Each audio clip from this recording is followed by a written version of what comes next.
Nearly all, if not all, conflict in life comes from misunderstood or mismatched expectations. This was said to me consistently by one of my former leaders, and it holds true that when we fail to clearly define and understand expectations, both for ourselves and for those around us, this is particularly relevant in the world of book publishing, especially when it comes to contracts. I'm Zach Christensen, and this is Beyond the Book, presented by Juxtabook.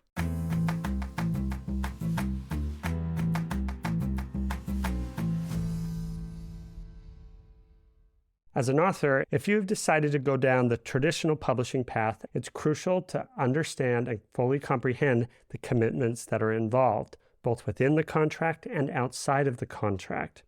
Now, most authors have a positive experience, but it's not uncommon for first-time authors to encounter challenges, obstacles, and having one expectation and seeing something different with a publisher than what they expected.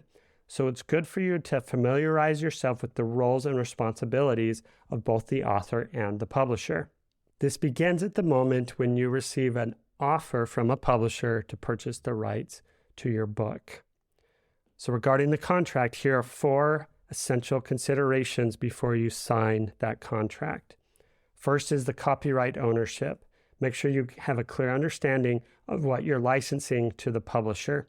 This is usually just the content in your book manuscript, but it's important to understand that there might be other specific rights that the publisher will have over your content, such as distribution in various formats. This includes paperback, hardcover, audio, and ebook, as well as any other potential derivative products. While most of those are standard in any publishing contract, be sure that you identify any areas that are unique for you that you want to retain the rights to.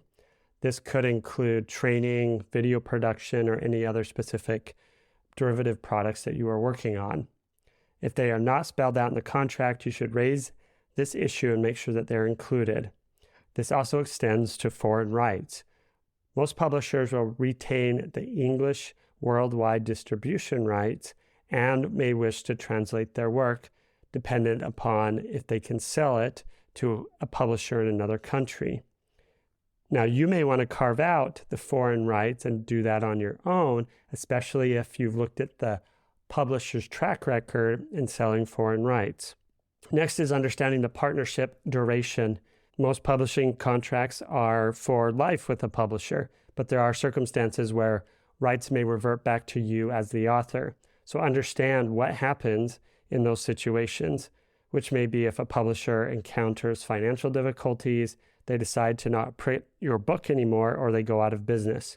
Find out what the conditions are, so if the rights do revert back to you, that you know if it happens automatically or if you have to actually repurchase these rights. Next is the right of survivorship. Know what happens if you were to pass on. Where do the rights go?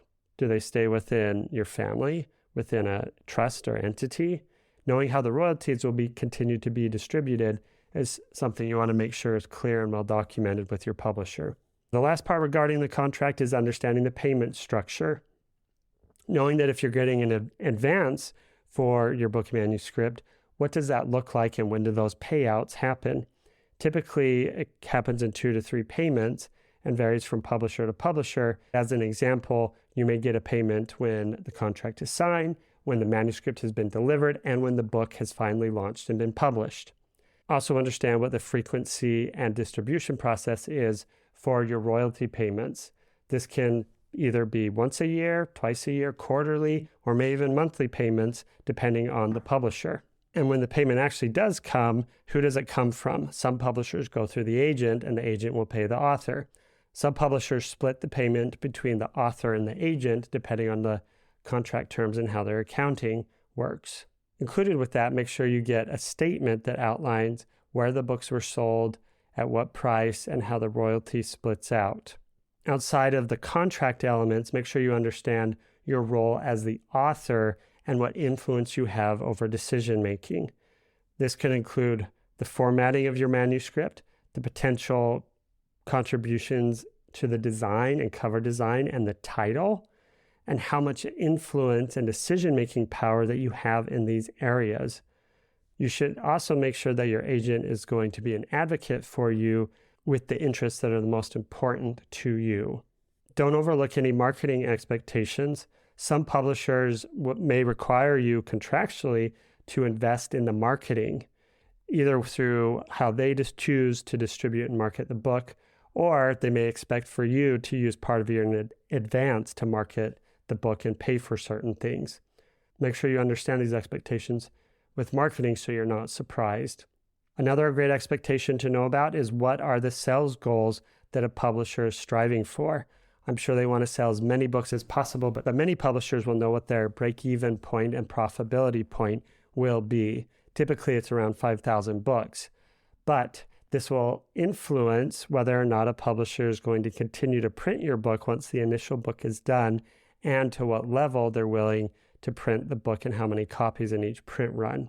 Because the more copies the print, the less the cost is, which will be beneficial for you as the author. Above all, the biggest takeaway is to just maintain a sense of curiosity. You are entering into a long-term relationship with the publisher, and you want to make sure it's a good fit and make sure that all expectations are understood so that you can have a thriving relationship. Now, this may not mean there won't be any conflict that arises or any clarification that needs to occur, but by asking questions and being curious, even if you think the question is stupid, that's going to make sure that both sides are confident that they're moving forward in a way that's going to be beneficial for both parties. So to bring it full circle, nearly all, if not all, conflict in life comes from misunderstood or mismatched expectations. Today, your actionable insight is to identify 3 areas where you can improve your execution.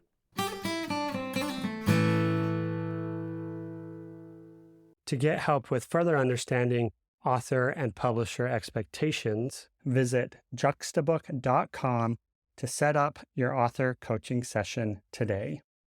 If you have any questions about a recent episode, I'd love to hear from you. Visit juxtabook.com/beyond the book and click the appropriate button to leave your question, and we will include it in our weekly Q&A episode. Your book is just one chapter in your author journey. Think beyond the book as you craft your path. Thank you for your questions, and thank you for listening.